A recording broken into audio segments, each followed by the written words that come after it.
안녕하세요. 일주일 동안 잘 지냈습니까?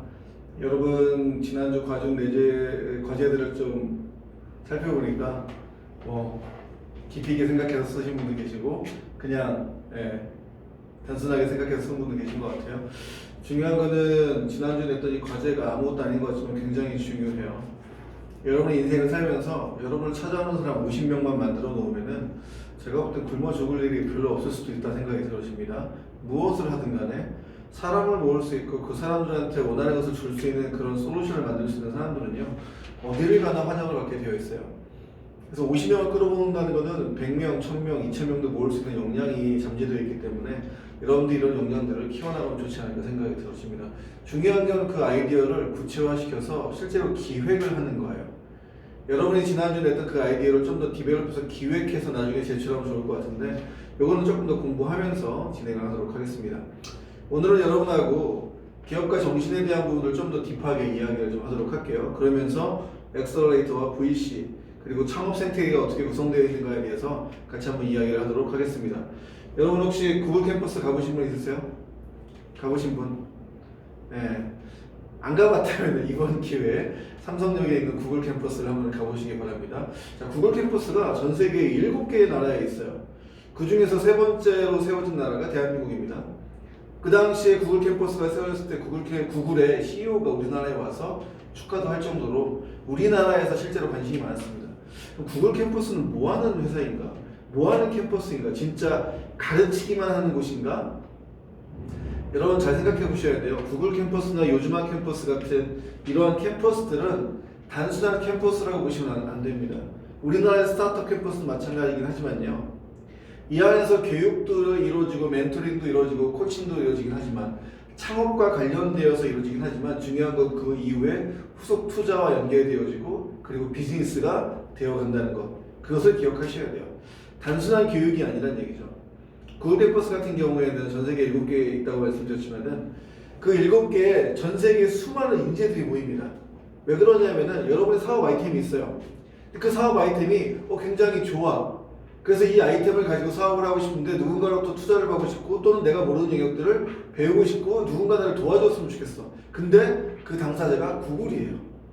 여러분 구미가 땡기지 않으세요? 글로벌 기업이 이 아이디어를 실제적으로 선택을 했고 그 아이디어에다가 자기들의 노하우를 집어넣고 자기들의 기술력을 집어넣고 자기들의 네트워크를 집어넣어서 이걸 사업화시킨 다음에 나중에는 실리콘밸리로 가고 나스닥까지 성장을 시킨다면 여러분 이건 이야기가 달라지겠죠?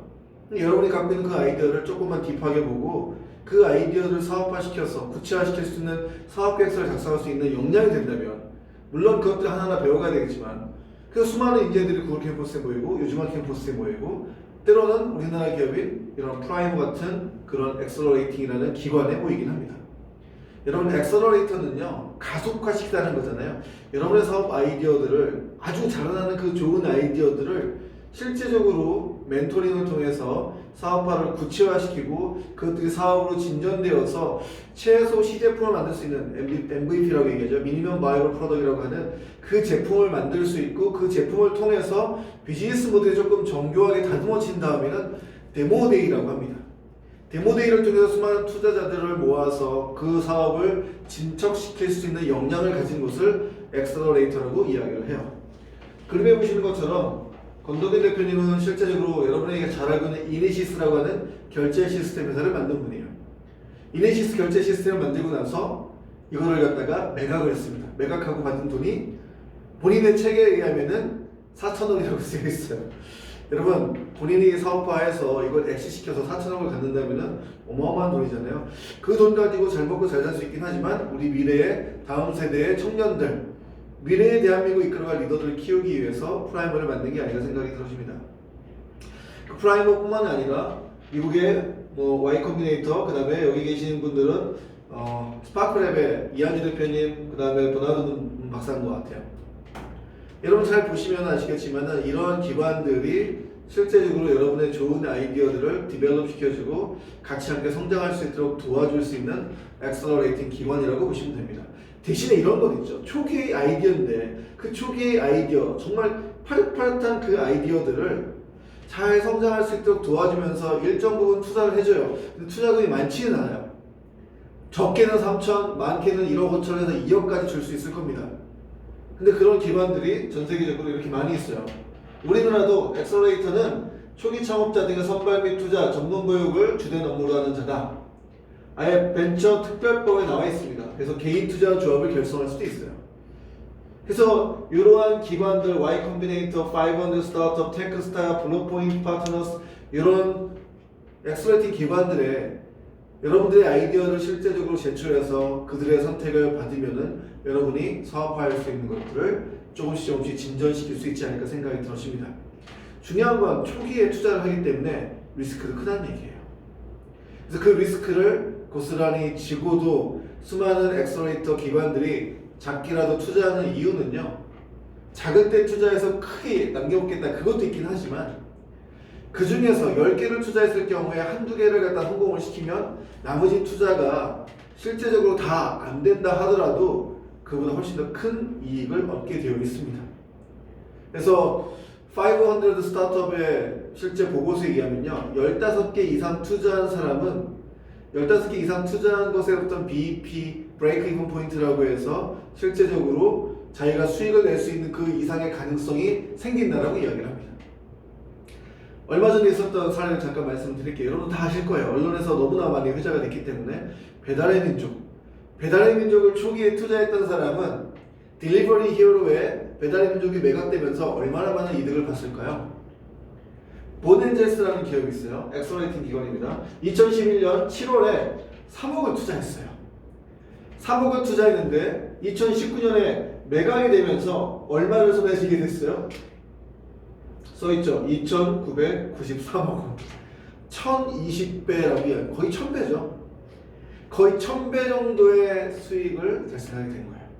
알토스라는 기업은 배달의 민족이 좀 뒤늦게 들어온 VC지만 벤처 캐피탈이긴 하지만 거기는 500억을 투자하고 1조 원 정도를 엑시트했다라고 이야기를 합니다. 여러분 이런 것처럼 리스크가 크긴 하지만 정말 자라나는 좋은 아이디어를 가진 그 기업들을 선투자해서 일찍 투자해서 리스크를 지긴 하지만은 잘 키워놓으면은 정말 많은 혜택을 얻을 수 있다는 얘기죠. 그렇게 리스크를 갖다 끌어안고 투자하는 사람들 어떻게 보면 바보 같잖아요.